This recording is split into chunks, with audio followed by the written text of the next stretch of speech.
Hello everyone and welcome back to the Atelier Nikazuki vlog. Today is Friday, April 7th, 2023, and we are working through the big bags for Ancient Arts yarn. Last week was the cutting process video where I cut all of the bags for Caroline's wholesale order, and this week is the process of actually starting to assemble those bags. For some reason, I did not end up filming everything, but I will have the majority of the work will be in this video. I think one of the big things that I missed was picking out zipper colors for some reason. You can see here that I'm literally starting right into putting the webbing in. But either way, I have the majority of the work actually in these clips. So if you enjoy these videos or would like to see more, please make sure to subscribe, like, and share with any friends that you think might enjoy it as well. All my bags are handmade by me in Alberta from hand-selected Japanese fabrics. And if you want to see a little bit more of that process, I've got it in some earlier videos as well. So what happens is I end up sewing all the zippers in, and then as you can see here, I'm pulling the pins out. This is actually one of the last things that I pin. I've actually started using a lot of clips. But yeah, this is a situation where the pins work better. Clips just don't even work. So I go through and I do the zipper and webbing installation on one side, and then I flip over and do the zipper and webbing installation on the other side to match. And so you can see a really good preview of the fabrics that Caroline got in the big bags. The deal was that she would select the prints that she wanted, and then I would go through and make the bags that I thought were appropriate sizing for the print size. Obviously that decision is really easy in some cases and turns out to be far more difficult and convoluted in other cases. I am extremely proud of this sassy cat with wisteria though, because even if I had planned it, there's no way I would have gotten that black cat as centered as I did. But it turned out spectacular. I also really like the shimmer on that fabric, as I've said before in my fabric preview videos. Just something about the shimmer in Japanese fabrics gets me every time. So you can see here, really bright yellow zipper for the sushi cat bags, but it is also a very small print, so I kind of wanted to pull the print out by accenting that yellow, or pulling out the yellow, I guess is the better description. Lining fabric is designed or decided by basically ensuring that it's not going to blind you when you open your bag, but that you're also able to see everything to the bottom as easily as possible. So the fabrics are very bright, but not eye-searing. And actually, all the interior fabrics that I use come from a supplier in Winnipeg, Manitoba. So all my exterior fabrics are Japanese, but I do try to source as many of my other products within Canada. The exception being zippers, actually, which are YKK. And currently I'm using up stock from a small business in the States, but I will be getting an order directly from YKK Canada soon. I'm super excited. The next clip is actually going to be an interaction with Flynn, and then I'll be back with a voiceover for the next section.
So the next step after pinning all that webbing in is to install these zippers and the webbing on the alternate side.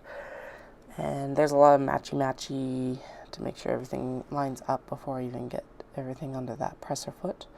Now, do I pin my zippers? No.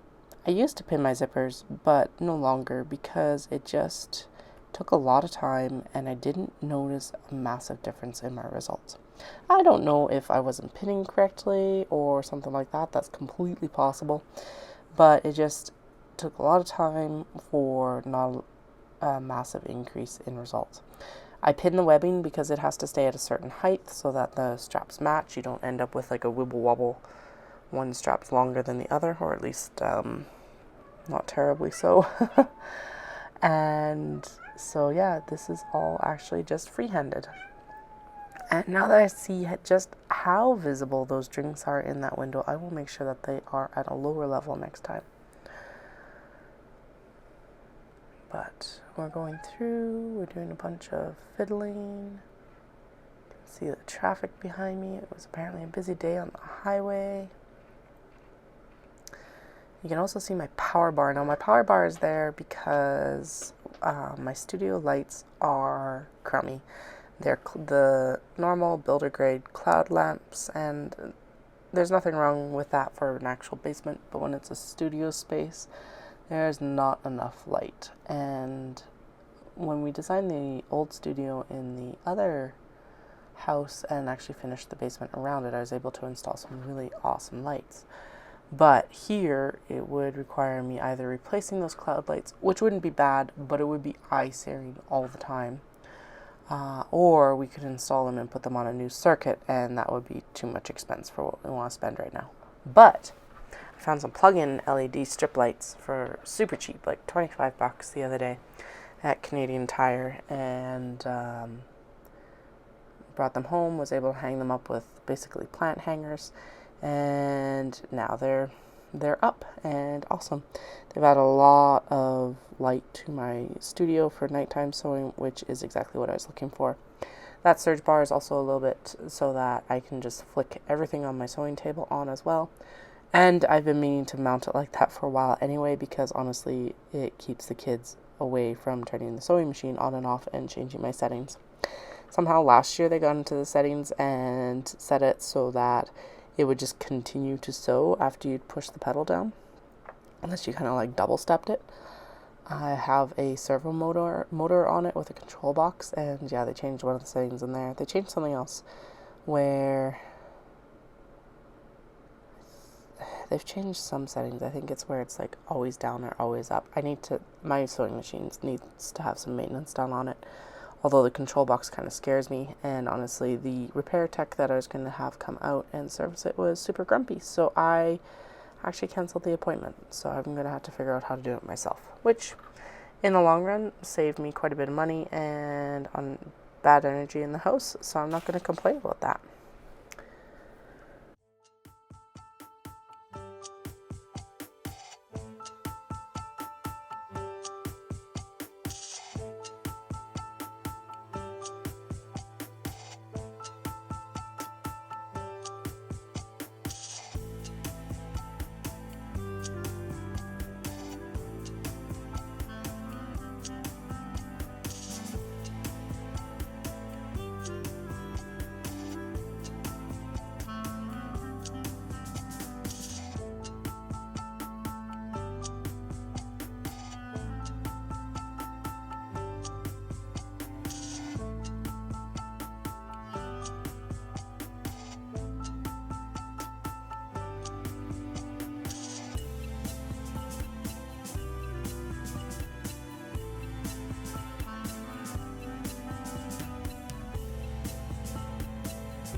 Alright, so once the zippers and webbing gets installed, then I actually go into top stitching.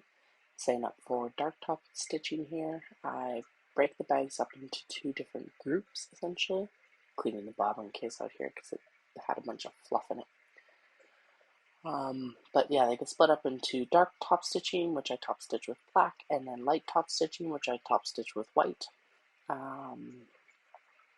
And those are the two groupings that they end up going through. And typically I do, when I'm going through and doing all my bags, like big show prep and stuff like that, I try to usually do all of the top stitching at once.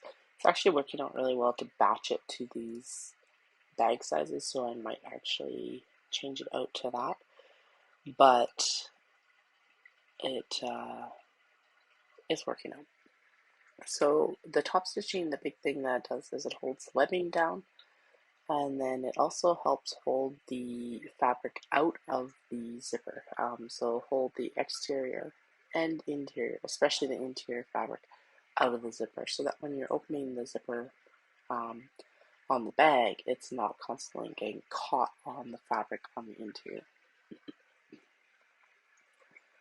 So that's what this whole clip's going to be. I hope you enjoy.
And then finally, everything is all together. We flip the bag back around and then I pin the zipper.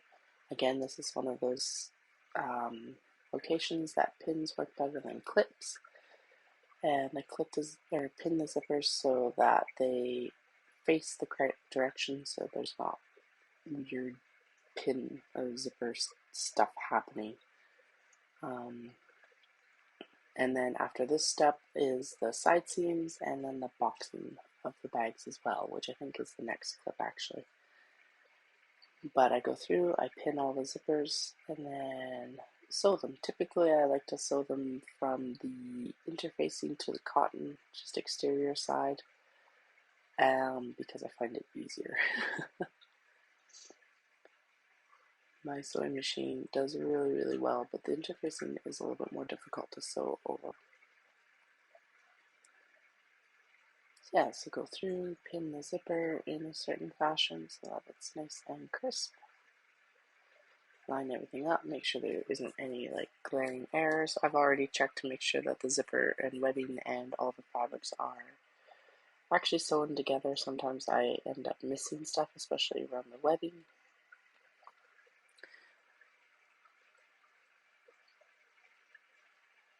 But the next clip will just be sewing and then I'll come back for the very end.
Alright, so somehow I missed the whole part of me turning all these bags out to finish them, but obviously that last clip showed the last of the side seam sewing, and this will be the last of the clips for the big bags.